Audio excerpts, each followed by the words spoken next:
All right, today we're going to take a pretty wild tour of one of the most incredible and honestly underrated systems in your body.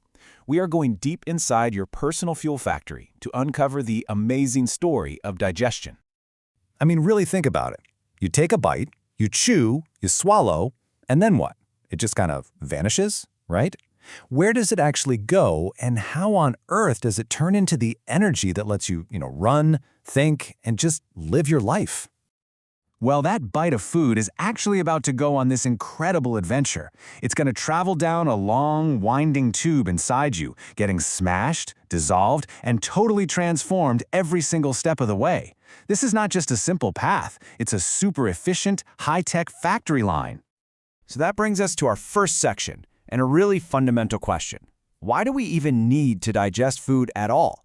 Why can't our bodies just use that sandwich, as is? Well, the whole reason comes down to one simple thing: size. The food we eat, all the carbs, proteins, and fats, is made of these huge, complex molecules.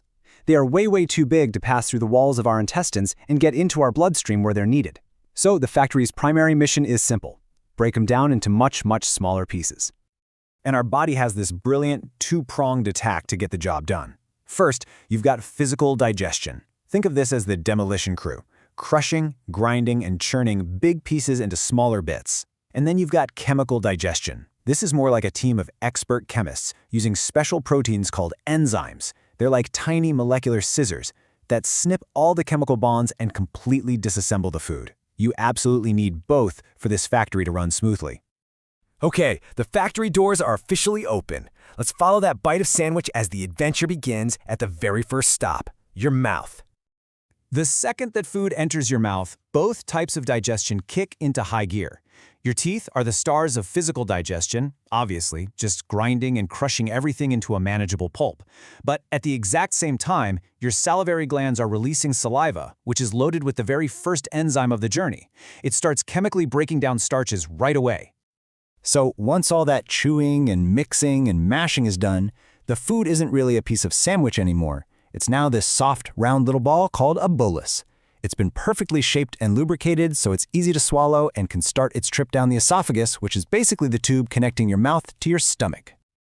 After that quick slide down the esophagus, the bolus takes a plunge right into one of the most intense and dynamic environments in the entire system, the churning stomach.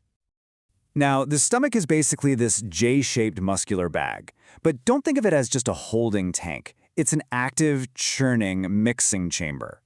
As soon as food arrives here, the factory work gets really intense. This is where the big, tough proteins start to get seriously taken apart. So what's actually happening in there? Well, it's three key things. First, the incredibly powerful muscular walls of the stomach contract and relax, just churning and mixing the food like a cement mixer. Second, the stomach unleashes hydrochloric acid, which kills off most of the nasty bacteria that might have hitched a ride on your food. And third, a whole new set of enzymes get to work, kicking off the chemical digestion of proteins. And the secret weapon responsible for all this action? It's a lovely little substance called gastric juice. It's this powerful cocktail of that hydrochloric acid, water, and those protein-busting enzymes. This potent mix just keeps working on the food until it's basically a semi-liquid, soupy mush.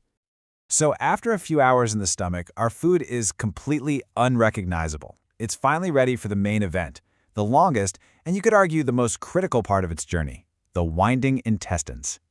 This soupy mix leaving the stomach now has a new name, chyme.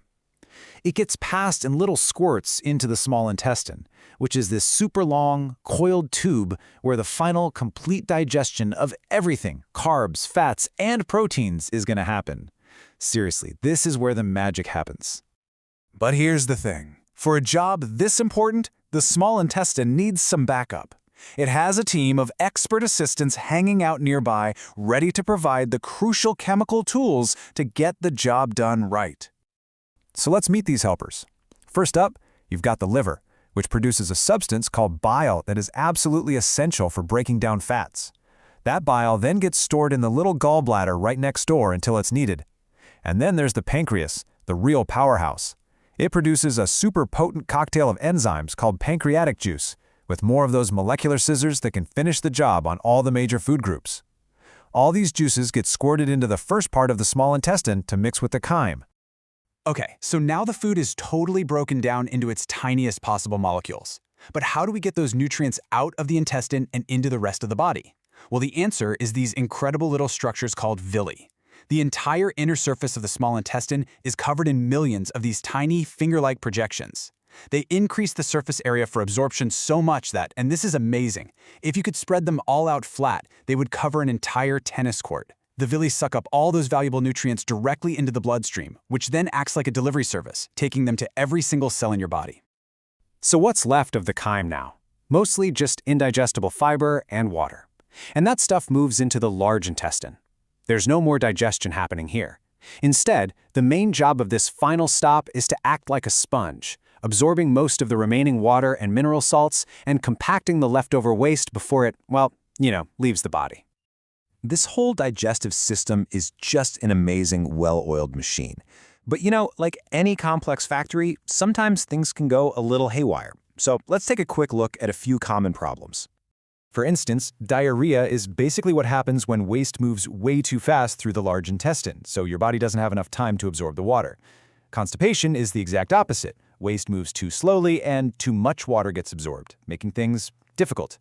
And then you have ulcers, which are these painful sores that can form on the lining of the stomach, and they can really be aggravated by stress and other lifestyle choices. So there you have it. From that one simple bite of food all the way down to the microscopic nutrients that fuel every single one of your cells, the journey of digestion is just this complex, perfectly coordinated, and absolutely vital process. It's the silent, hardworking factory that is literally powering your life right now. And that brings us right back to our daily lives. Every single meal, every snack you eat is raw material for this incredible factory. So, keeping this whole amazing journey in mind, what are you going to choose to fuel your factory with today?